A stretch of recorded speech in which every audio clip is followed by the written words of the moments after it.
Hi students, நம்ம இன்றைக்கி என்ன பார்க்க போகிறோம்னா 10th ஸ்டாண்டர்ட் என்சிஆர்டி மேத் புக்கில் எக்ஸசைஸ் 6.2ல் 7th சம் பார்க்க போகிறோம். அதாவது prove that the line drawn through the mid point of one side of the triangle is parallel to another side bisect the third side அப்படின்னு கொடுத்துருக்குறாங்க. இது ஒன்றுமே இல்லை, ஒரு ட்ரையாங்கிள் சின்னதாக அப்படி ட்ரா பண்ணிக்குவோம்.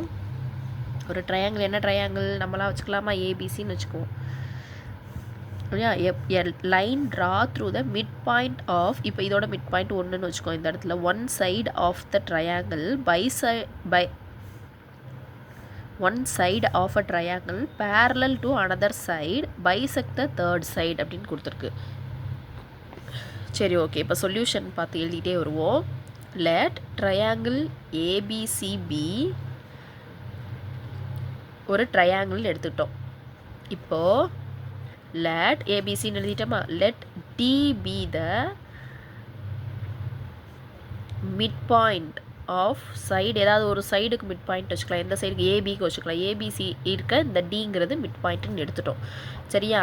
அதுக்கடுத்து லைன் கொஸ்டின் என்ன கொடுத்துருக்கு, a line is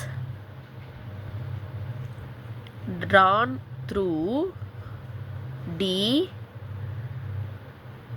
parallel to AB. அப்போ பேரலல் டு ஏபினா ஏபிக்கு பேரலாக ஒரு லைன் வந்து வரப்போகுது. A line is drawn through D, D வழியாக ஒரு லைன் போகுது. ஆனால் அதுக்கு எப்படி இருக்க போகுதுன்னா பிசிக்கு பேரலாக இருக்க போகுது. அதாவது டியிலேருந்து ஒரு லைன் வரைய போகிறோம், பிசிக்கு பேரலாக வரையணும். அப்படின்னா நமக்கே தெரியும். அப்படின்னா எப்படி வரப்போகுது அந்த லைன்னு நமக்கு தெரியும். உங்களுக்கு புரியுதா நான் என்ன சொல்கிறேன் அப்படின்னு சொல்லிட்டு. A line is drawn through D, D வழியாக ஒரு லைன் வரைய போகிறோம். ஆனால் பிசிக்கு பேரலாக இருக்க போகுது அந்த லைன். அப்படின்னா எப்படி போகும் இமேஜின் பண்ணியிருந்தீங்கன்னா நீங்கள் சொல்லுங்கள் கீழே. இன்டர்செக்டிங் ஏசி, இப்போ ஏசியை இன்டர்செக்ட் ஆகிற மாதிரி போகணும். அப்போ இப்படி இந்த இடத்துல ஏசியை இன்டர்செக்ட் ஆகுது, இந்த இடத்துல வருது, இது ஈன்னு வச்சுக்கலாம். சரியா? அட் இ அப்படின்னு வச்சுக்கலாம். சரி, இப்போ என்ன ப்ரூவ் பண்ண போகிறோம் அப்படின்னா, we need to prove that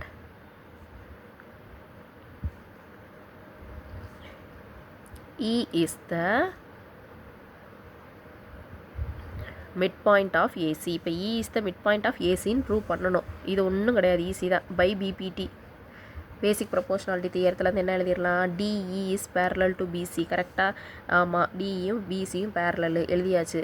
இதுலேருந்து என்ன எழுத போகிறோம், த ரேஷியோ எழுதிடலாம். ரேஷியோ எப்படி எழுதிடலாம், AD divided by DB that is equal to AE divided by EC D. இது எப்படி எழுதியிருக்கோம், எது பேரலல், டிஇயும் பிசியும் பேரலல். டிஇயும் பிசியும் பேரலாக இருக்குன்னா அப்போ எப்படி எழுதிருவோம், இதுதான் காமன், ஏடி டிவைடட் பை பிடி ஏஇ டிவைடட் பை இசி எழுதி முடிச்சாச்சு.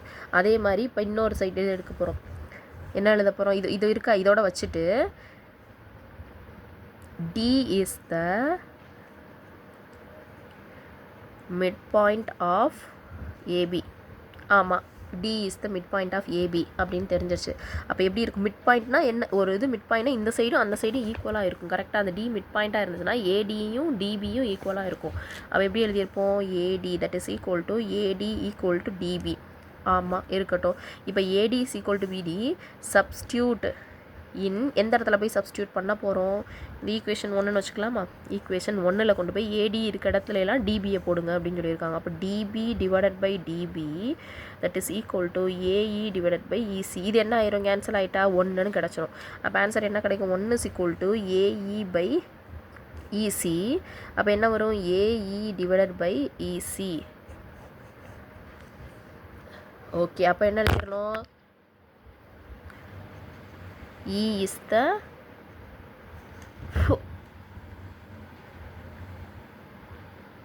midpoint of AC. அப்போ AE is equal to ECன்னு அப்படி பாருங்களேன். இங்கே இருக்குது AE is equal to ECன்னு கொண்டு வந்துட்டோம்னா அப்போ ரெண்டும் ஈக்குவலாக இருக்குன்னா அப்போ இந்த சைட் பாயிண்ட் வந்து இந்த ஏசிங்கிற லைனில் சென்டரில் இருந்திருக்கும். சென்டரில் இருந்தால் தானே அது ஈக்குவலாக இருந்திருக்கும். அப்போ A is equal to ECன்னா E is the midpoint of AC அப்படின்னு சொல்லிட்டு எழுதி முடிச்சிடலாம்.